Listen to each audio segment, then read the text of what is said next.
When humanity first joined the Galactic Federation, they were met with a mixture of condescension and amusement. The advanced species that made up the Federation's council found Earth's technology quaint, if remarkably functional. But what truly baffled them was humanity's insistence on bringing their companions with them into space. High Counselor Zyxtal of the Arcturian Empire watched through the observation window as the first human diplomatic vessel docked at Starbase Unity. His crystalline features reflected the artificial light as he turned to his aide, Third Secretary Valshaw. They brought animals onto their diplomatic vessel? Are they truly so primitive they haven't learned to sever such basic biological attachments? Valshaw's tentacles rippled in what passed for amusement among her species. According to our preliminary reports, humans maintain extensive relationships with various Earth species. They call them pets and working animals. Most fascinating is their military forces, which still employ biological entities in their operations. Zyxtal's crystalline structure darkened slightly, a sign of disappointment among his kind. Perhaps we were too hasty in approving their membership application. Any species that still relies on organic assistance clearly hasn't reached true civilization. The human delegation emerged from their ship, and despite himself, Zyxtal felt his structure lighten with curiosity. Leading the group was Ambassador Sarachin, a middle-aged woman whose bearing commanded respect. But what drew everyone's attention was the creature walking calmly beside her, a massive black and tan animal that the briefings had identified as a German Shepherd. The dog, as the species was broadly known, moved with a fluid grace that seemed at odds with its powerful frame. Its alert eyes scanned the gathering, intelligence clearly visible in its gaze. More surprising was how the other humans in the delegation each had their own animal companions. A hawk perched on one security officer's shoulder, while another had a smaller, more compact canine at his side. Ambassador Chin, Zyxtal greeted, his universal translator converting his crystalline harmonics into standard galactic common. Welcome to Starbase Unity. Though I must admit, we are surprised by your choice of companions. Sarachin smiled, a gesture that many species in the Federation had come to recognize from their studies of human behavior. High Counselor, thank you for your welcome.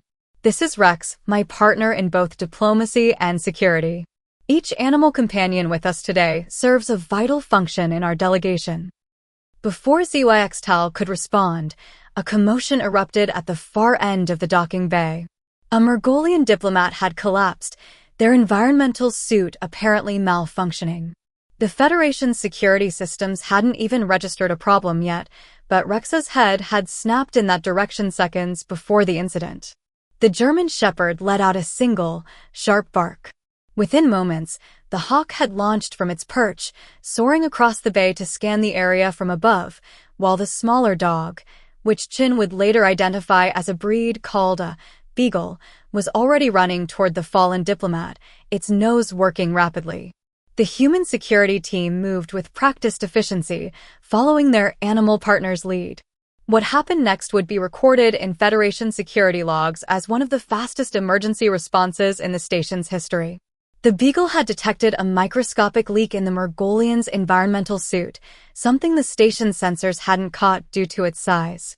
The hawk had spotted the subtle signs of sabotage on an overhead maintenance panel, leading to the quick apprehension of a known anti-Federation operative who had planned to disrupt the human delegation's arrival. Zyxtal watched in stunned silence as the situation was resolved in less than 5 minutes, largely thanks to the coordination between humans and their animal partners. His crystalline structure shifted through various colors as he processed what he had witnessed. Ambassador Chin, he finally spoke, his tone notably different from his earlier condescension. Perhaps you could tell me more about these partnerships your species has developed. Sarah smiled again, reaching down to scratch behind Rex's ears, a gesture that baffled the watching aliens, but seemed to please the dog immensely. High Counselor, humans have spent thousands of years developing relationships with Earth's various species. What you just witnessed was the result of countless generations of cooperation and mutual trust. Rex here is a 20th-generation diplomatic security dog, bred and trained for both his protective instincts and his ability to read subtle changes in body language across multiple species. But they are not technological constructs, Third Secretary Valshaw interjected. They cannot be programmed or controlled with certainty. How do you maintain operational consistency? A small laugh escaped the ambassador. That's exactly the point, Secretary Valshaw. These are not machines to be programmed. They are partners who choose to work with us. Their instincts, their intelligence, and their loyalty aren't programmed, they're earned. And that makes them far more adaptable than any artificial construct. As if to emphasize her point, Rex's ears suddenly pricked forward, and his posture shifted subtly. Within seconds, the station's alarms began blaring, a full 30 seconds after the dog had detected something amiss. A passing cargo freighter had suffered a power fluctuation that could have led to a catastrophic engine failure. You see, Chen continued calmly as emergency teams rushed past. Rex didn't need to run a diagnostic program or consult a database. He heard the change in the engine's frequency before your sensors could detect the power variance. This is what we mean by partnership, combining human training and technology with the natural abilities that evolution has spent millions of years perfecting. The gathering of Federation officials watched in growing fascination as the human delegation seamlessly integrated into the station's emergency response. Their animal partners each demonstrated abilities that complemented or even surpassed certain aspects of Federation technology, but it was the effortless cooperation between human and animal that truly caught everyone's attention. By the end of that first day, stories were already spreading through the station about the strange human practice of working with animals. But they were no longer stories of primitive behavior or technological inadequacy. Instead, they spoke of a species that had found strength not in severing their connection to nature, but in elevating it to an art form. As Ziwaxtal prepared his initial report to the Federation Council, he found himself struggling to adequately describe what he had witnessed. How could he explain that what they had initially dismissed as a primitive attachment had demonstrated more sophistication than many of their advanced security systems? In the end, he settled for a simple but profound observation. The humans have not conquered nature as we did. They have not replaced it with technology as we thought essential. Instead, they have done something we never considered possible. They have made nature their willing ally. And in doing so, they may have achieved something greater than conquest, partnership. That first day would later be marked in Federation histories as the beginning of a fundamental shift in how the galaxy's civilizations viewed their relationship with the natural world. But for now, in the quiet aftermath of the day's excitements, Sarah Chen sat in her assigned quarters, Rex's head resting contentedly in her lap, and smiled. It was just the beginning, and she couldn't wait to show the galaxy what humanity and their animal partners could really do. 2 months after humanity's introduction to the Galactic Federation, the Arcturian High Council received an unprecedented request: permission to observe Earth's military training facilities. What made the request extraordinary wasn't its nature, but its source. It came from the notoriously reclusive Sentinel Collective, a species of silicon-based beings known for their advanced combat systems. Commander Elena Rodriguez stood at the entrance of the United Earth Defense Forces Special Wildlife Division headquarters in the Atacama Desert. Beside her, a Bengal tiger named Raja lounged in the morning sun, his massive frame deceptively relaxed. The approaching delegation of crystalline Arcturians and hovering sentinel orbs made for an odd procession across the desert landscape. "Welcome to the Beast Tamers headquarters," Elena greeted them, using the nickname that had spread through the galaxy. Raj's ears flicked forward with interest, but he remained perfectly still. "I understand you're interested in our training methods?" The lead sentinel orb pulsed with blue light as it spoke through its translator. "We have analyzed the incident reports from Starbase Unity. Your biological assets demonstrated capabilities that surpass our most advanced detection systems. We seek to understand." Elena smiled, a gesture she knew the aliens still struggled to interpret correctly. "Then let's start with Raja here.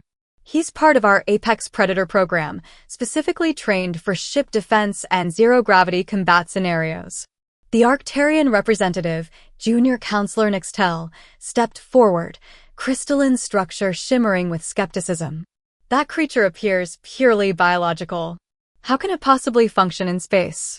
Right on cue, Raja rose smoothly to his feet, and for the first time, the delegation noticed the sleek technological additions integrated into his muscular frame. A neural interface curved elegantly around his skull, while microgravity compensators were barely visible beneath his fur. Raja, like all our partners, wears a specially designed bioenhancement suite, Elena explained. But the technology only enhances what's already there. The real magic is in the training and the bond. She led them into the facility's main training arena, where various scenarios were playing out. In one section, a pack of wolves worked with their human handlers in a simulated zero-gravity environment, demonstrating unprecedented coordination in three-dimensional space. In another, dolphins in specialized containment fields practiced ship-to-ship navigation, their natural echolocation abilities proving invaluable in the void of space. Each species brings unique capabilities to space exploration and defense, Elena continued. Wolves, for instance, have pack dynamics that translate perfectly to small unit tactics. Dolphins' natural understanding of three-dimensional movement makes them exceptional space navigators. Birds of prey have visual acuity that outperforms our best scanning systems. The Sentinel orb pulsed rapidly, its analytical processes working overtime. But surely artificial systems would be more reliable? More controllable? A sharp cry drew their attention upward, where a golden eagle soared through a holographic asteroid field. The bird executed maneuvers that would have torn apart most small craft, its natural agility enhanced by minimal technological assistance.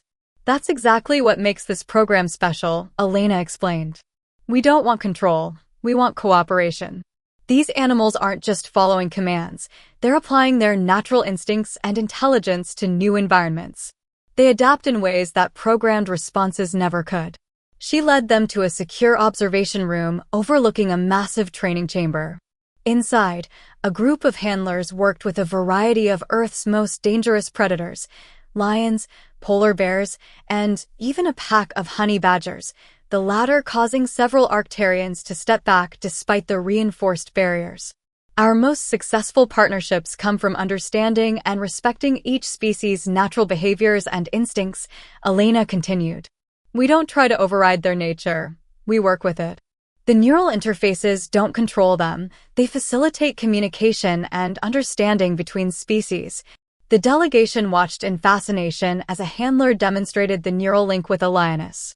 Through shared consciousness, they coordinated a complex series of maneuvers that would be impossible through verbal commands alone. The bond between human and animal was palpable, even to species that had long since abandoned such biological connections. But what of efficiency? The Sentinel orb pressed. Surely the resources required to maintain biological assets outweigh their benefits? Elena's expression grew serious. 3 weeks ago, one of our Wolfpack units detected an anomaly that every artificial sensor missed.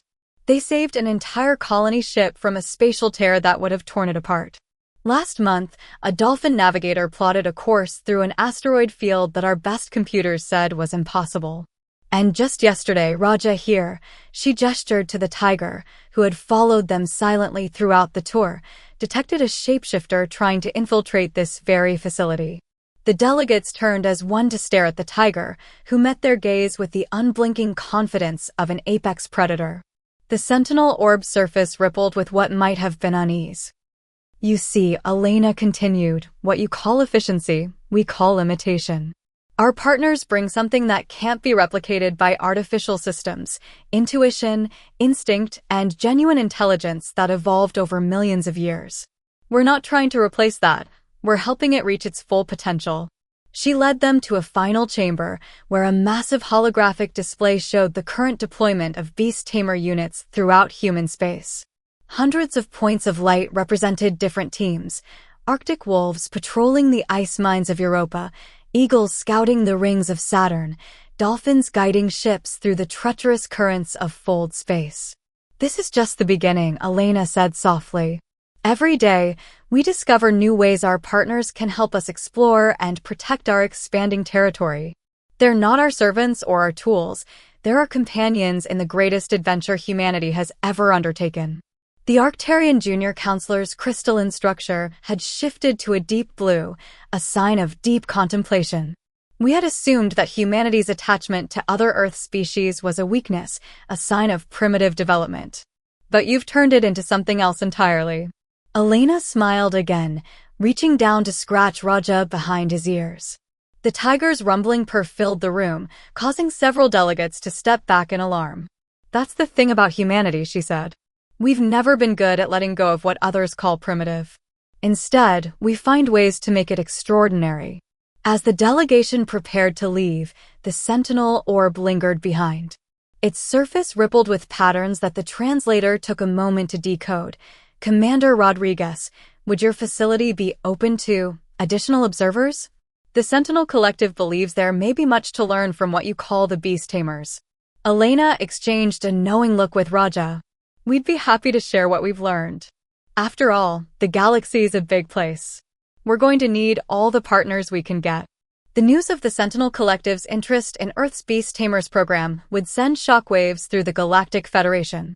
But for Elena and her companions, both human and animal, it was just another day in humanity's ongoing mission to prove that the path to the stars didn't require abandoning their connection to nature. It meant bringing that connection with them into the void.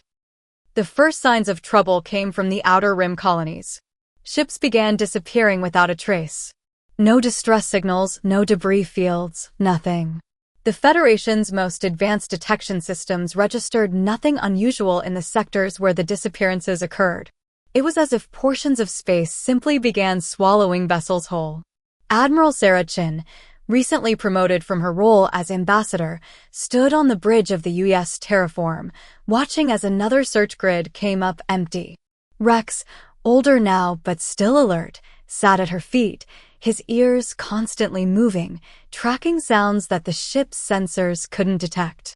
Admiral, her communications officer called out, "We're receiving a priority transmission from Outpost Sigma 9. They're reporting anomalies." "Define anomalies," Chin ordered, noting how Rex's ears had suddenly pricked forward. "They're not sure, ma'am. Their sensors are showing clear space, but their biological warning systems are going crazy. All the plants in their hydroponics bay have simultaneously wilted, and their animal partners are exhibiting extreme distress." Chen's blood ran cold. Over the past year, humanity had begun sharing their animal partners with various Federation outposts, mainly for security and environmental monitoring. If all the biological warning systems were triggering at once, "Plot a course to Sigma 9, maximum speed," she ordered. "And get me a channel to Federation Command. They need to know about this." The terraform arrived at Sigma 9 12 hours later. The outpost appeared intact, but something was clearly wrong. The usually busy shipping lanes around the station were empty, and no response came to their hails. Rex whined softly, pressing against Chen's leg. She'd learned long ago to trust his instincts. "Launch our scout pods," she ordered. "And send in the Ravens." The Federation had initially scoffed at humanity's insistence on bringing ravens into space. But these weren't ordinary ravens. They were the result of generations of selective breeding and genetic enhancement, combined with neural interfaces that allowed them to transmit their observations directly to their human partners. 6 black shapes shot out from the terraform's launch bay, each bird wearing a sleek environmental suit that looked more like artistic armor than technical equipment. Their enhanced eyes could perceive spectrums of light that even the most advanced sensors missed, and their natural intelligence made them far more adaptable than automated probes. "Admiral," the sensor officer called out, his voice tense, "the Ravens are transmitting, but this can't be right." "Put it on the main screen," Chin ordered. The display lit up with the Ravens' combined feed, and everyone on the bridge fell silent. The space around Sigma 9 wasn't empty at all. It was full of something. Shapes that seemed to twist in impossible ways, visible only in the ultraviolet spectrum that the Ravens could perceive. They moved like living things, but followed no biological patterns that anyone recognized. "Get me Federation Command," Chin ordered, her voice steady despite the chill running down her spine. "Priority 1. The response was immediate. High Counselor ZYX Dow's crystalline face appeared on the screen, along with representatives from the Sentinel Collective and other major Federation powers. Counselors, Chin began, we have a situation. Our ravens have detected entities around Outpost Sigma 9.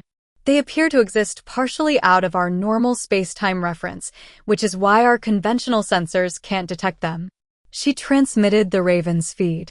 The Federation Council chamber erupted in chaos as the impossible images appeared on their screens. How many outposts have reported biological warning systems activating? Chin asked. The answer came from the Sentinel representative, 17 in the past 24 hours. All along the outer rim. Chin nodded grimly. These entities seem to be attracted to our standard energy emissions.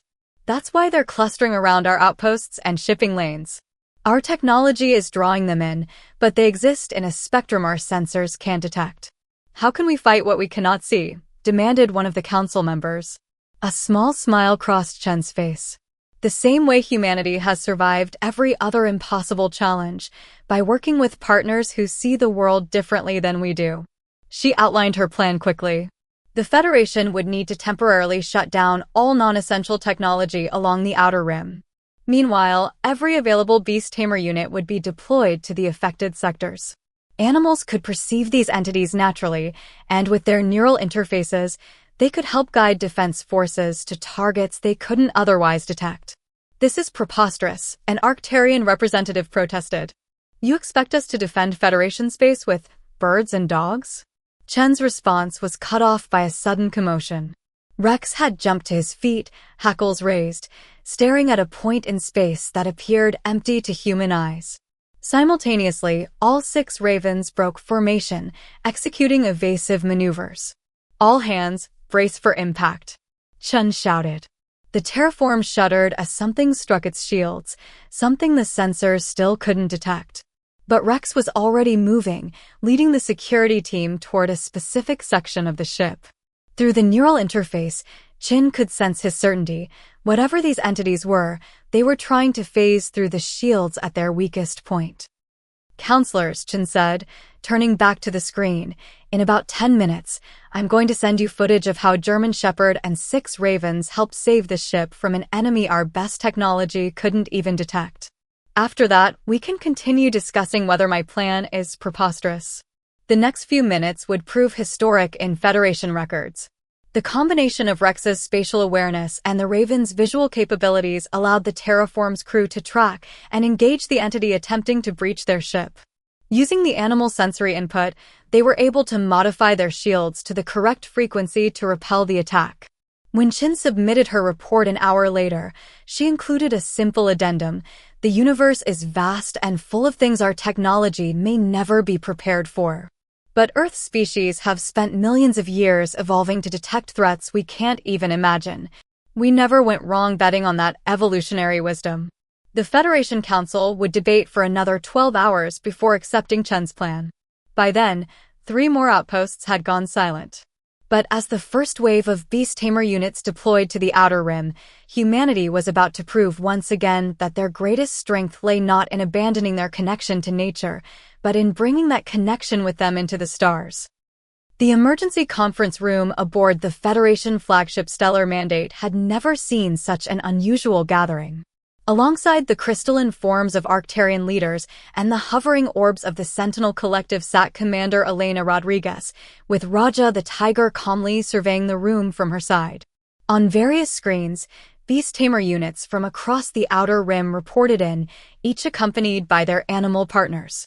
The entities are expanding their territory, the Sentinel representative announced, its surface rippling with concern.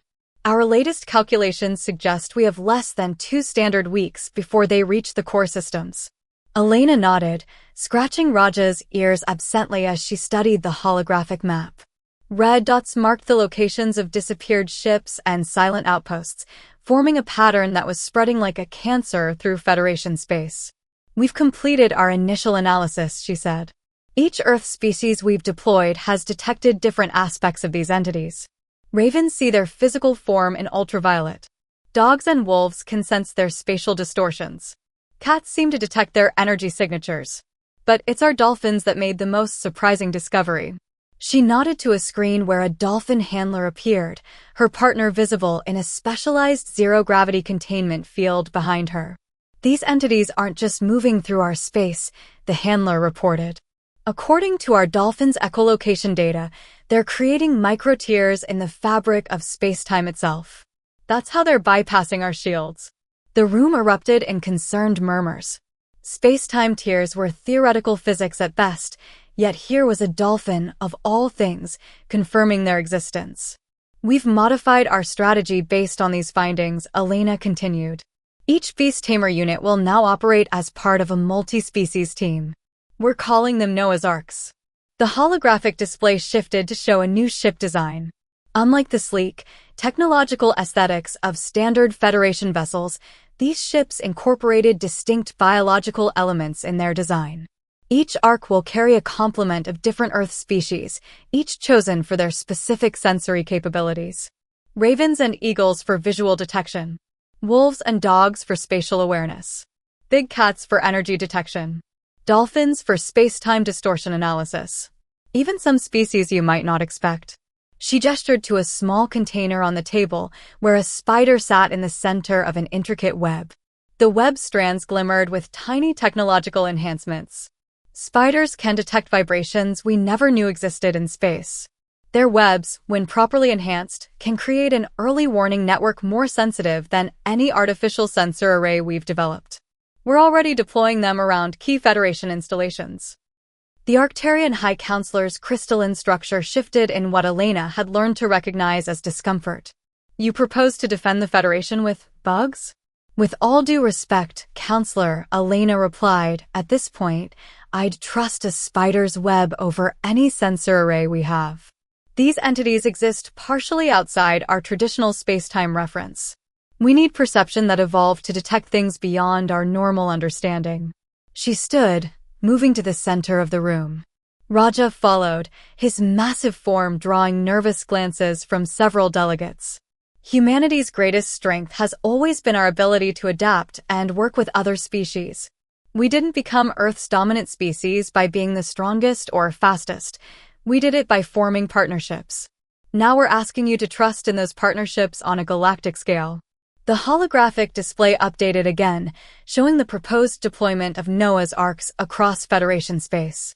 Each ship would serve as a mobile detection and response unit, using their animal partners' combined abilities to track and engage the entities. We've also discovered something interesting, Elena continued. These entities seem to recoil from certain biological signatures. Our working theory is that they're used to dealing with technological civilizations, but biological life, especially the complex web of interactions between different species, disturbs them. She pulled up footage from a recent encounter. The Raven's ultraviolet vision showed an entity attempting to approach a Federation outpost, only to suddenly withdraw when a pack of wolves began coordinating with a pride of lions in the station's defense zone. They don't understand cooperation between species, Elena explained. Each of our partners brings their own unique way of perceiving and interacting with the universe. When we combine those perspectives, we create something these entities can't predict or counter. A sentinel orb moved forward, its surface showing rapid patterns of analysis. Your theory suggests that our very technological advancement may have made us vulnerable. By removing ourselves from biological systems, we became predictable to these entities. Elena nodded. Exactly. You evolved beyond your biological roots, which is impressive. But humanity chose a different path.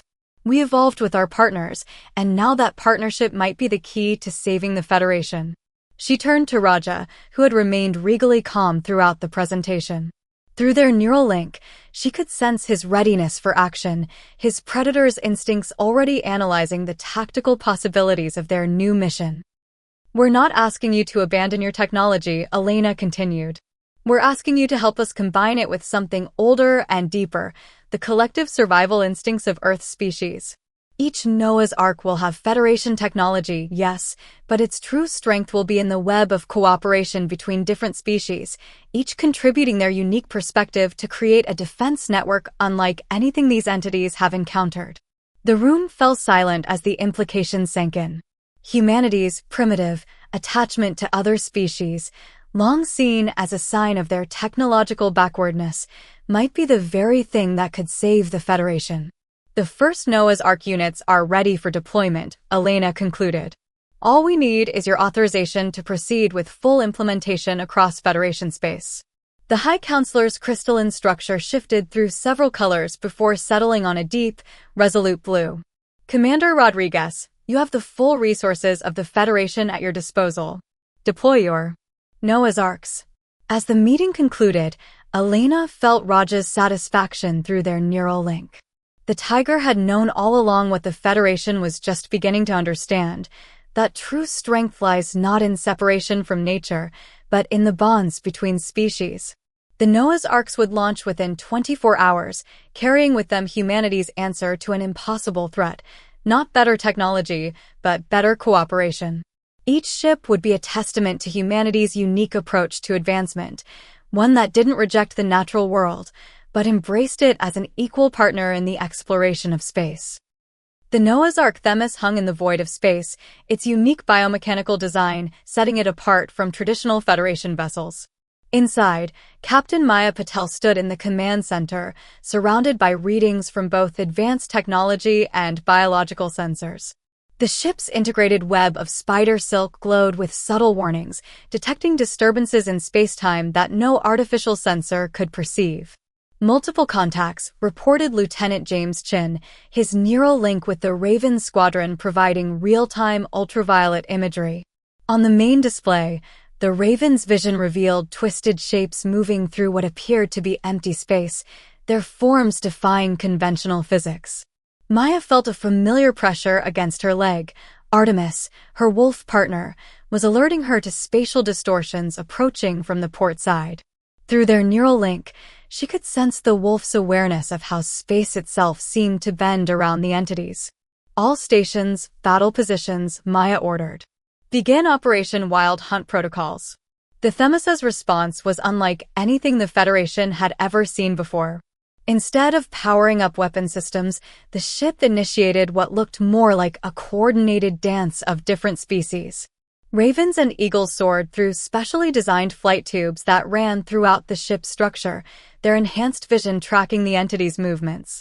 Wolves and big cats positioned themselves at key junction points, their natural sensitivity to spatial distortions helping predict where the entities might try to breach the hull.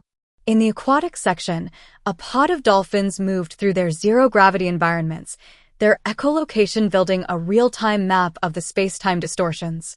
Their songs, transformed through specialized interfaces, created a three-dimensional model of the battlefield that no computer could match. They're trying to establish a tier point, reported Dr. Sarah Wong from the science station, her neural link with the dolphin pod providing unprecedented insight into the entity's tactics. But they seem confused by our defense pattern. Maya smiled.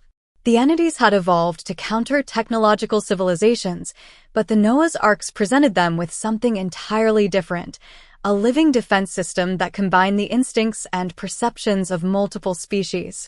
Launch the Webb satellites, she ordered. From the Themis's launch bays, dozens of small satellites emerged.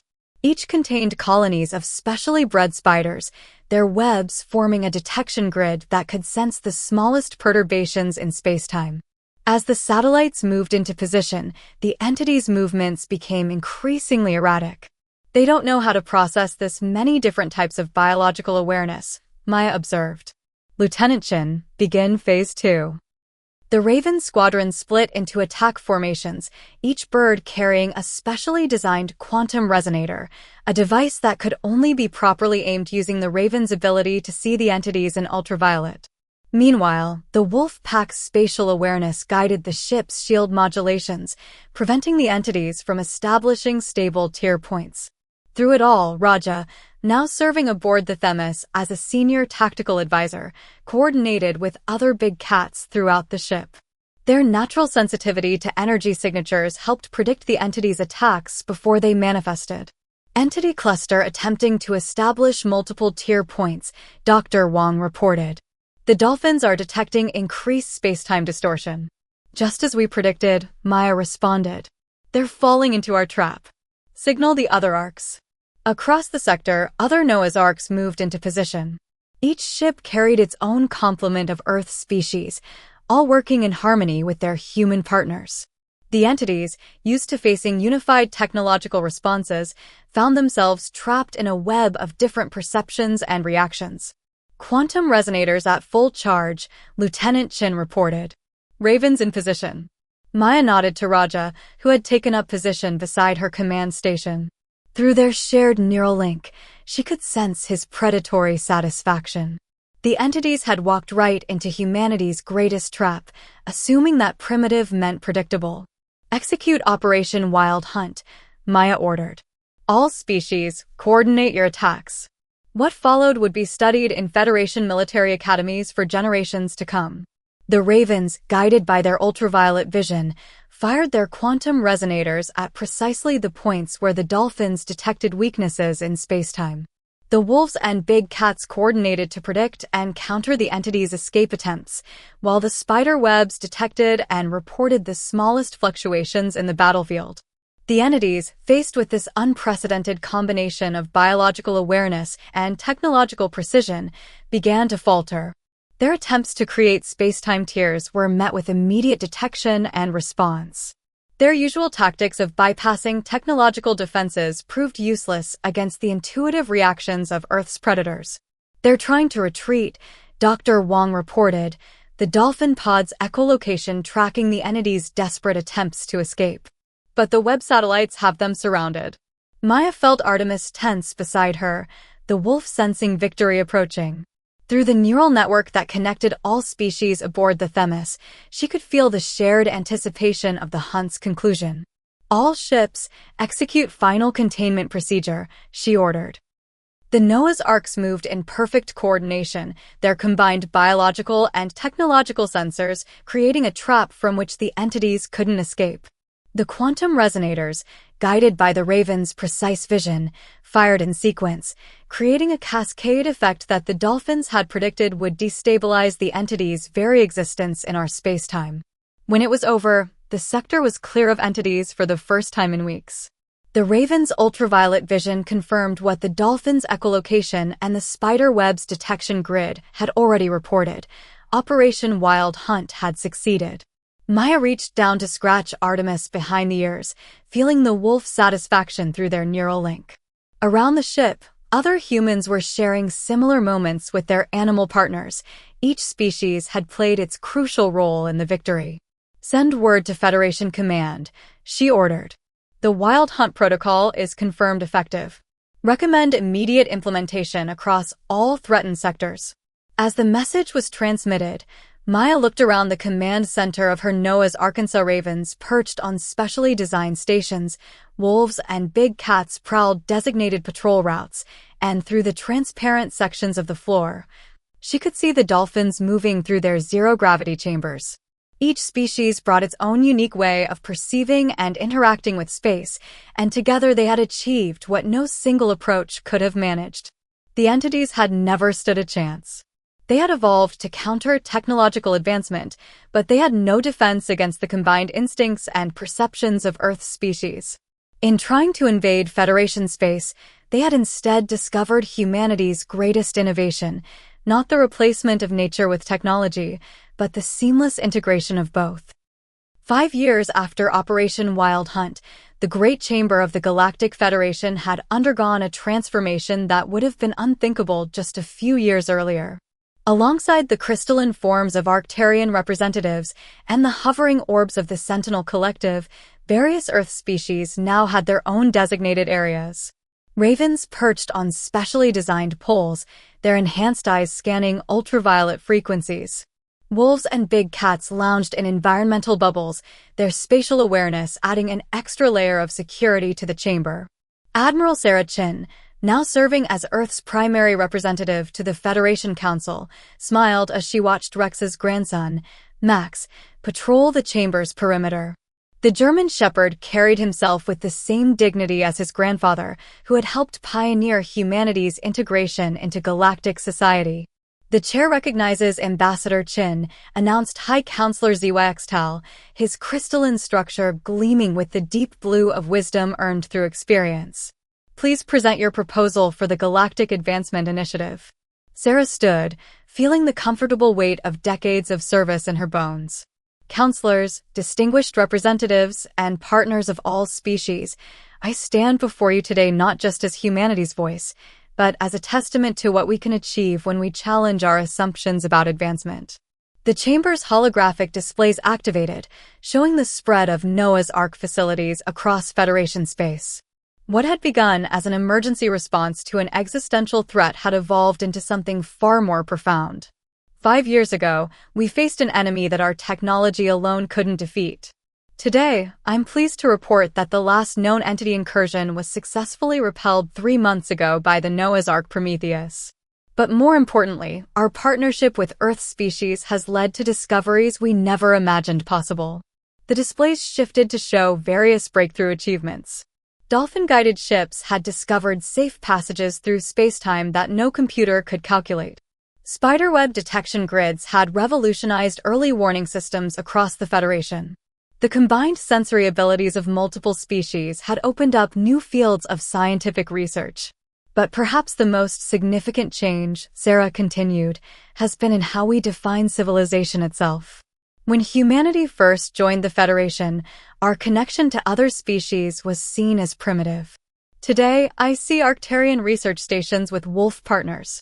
I see Sentinel orbs incorporating spiderweb technology into their design. I see a Federation that has remembered something it had forgotten, that advancement doesn't have to mean separation from nature. The chamber stirred with murmurs of agreement.